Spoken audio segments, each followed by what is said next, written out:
old S30 chassis for any of you newer Z guys who aren't aware. The hood is sprung with some like tension bars. They're a set of bars that hook into one end of the hinge on one side and to the other end of the hinge on the other side, and these go opposite of each other and they twist. I despise these things. They're kind of a pain. They kind of hang out in the front, in front of the radiator. They kind of a pain to get on and off. I mean, they're not that bad, but I don't like them. I can't wait to not ever use these again on this race car. On a road car, they're great, but on a race car, just extra weight.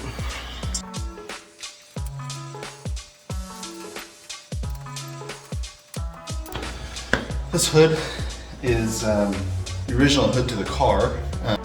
It's not that complicated of a hood. It doesn't have a lot of structure on the inside.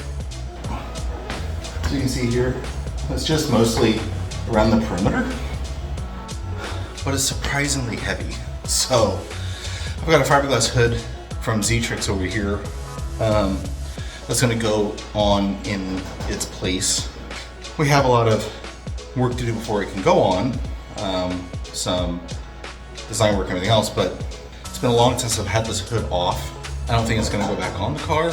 It's kind of making me sad, but maybe I'll just hang this one up on the wall, kind of like my 350Z Super Touring 4-car hood has been now for a little while.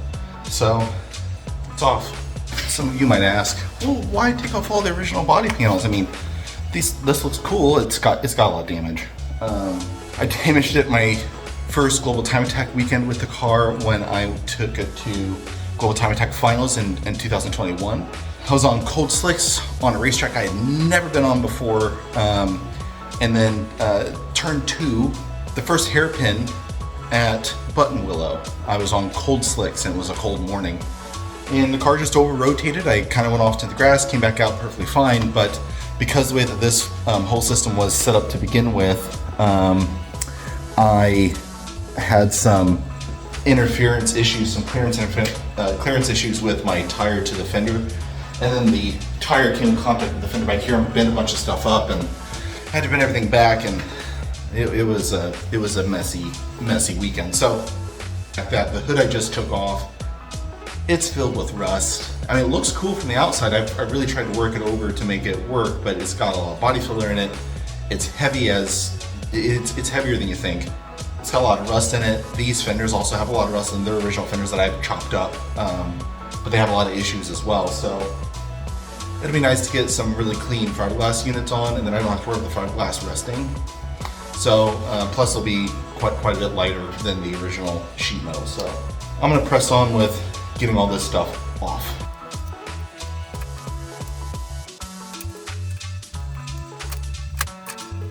This thing was filled with rocks. Talk about first world problems. I'm really starting to run out of room in my garage for all the body panels, the old and the new. So this will be super fun.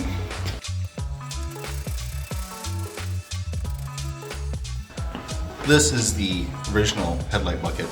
It's steel. This was on the passenger side. The driver's side apparently it had a repair at some point. This car's been, I think, had a few fender benders in its lifetime. But the passenger side is a fiberglass replacement of some sort throughout, I'm assuming, the 80s. But it weighs just as much as this does, and it's a couple pounds. I would say it's probably, 3-4 pounds. That doesn't sound like a lot, but when you compare that to like the new one from Z-Trix, right? This is a fiberglass replica of the original Sugar Scoop. And this weighs maybe a pound.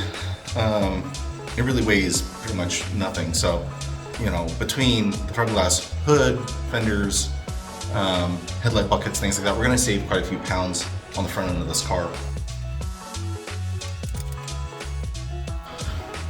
Yeah, as I said, this is a fiberglass unit that have been replaced. The original had been replaced by this fiberglass unit at some point. I'm assuming during the 80s or something like that. But it's like super thick. It's really heavy.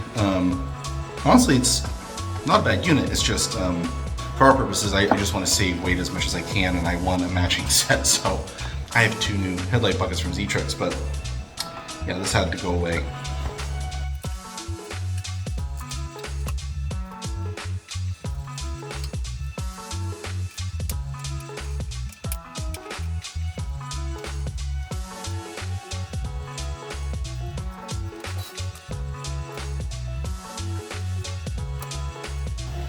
Okay, so this will be the first time in a long time I've had this whole fender off. I've struggled with rust before in this car, so let's take it off and see what's underneath.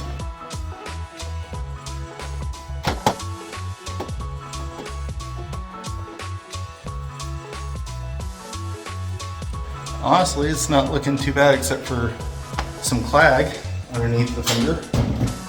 I epoxy primed this when I put it all back together before I painted it, and it seems like that's held up pretty well, so I'm actually pleasantly surprised.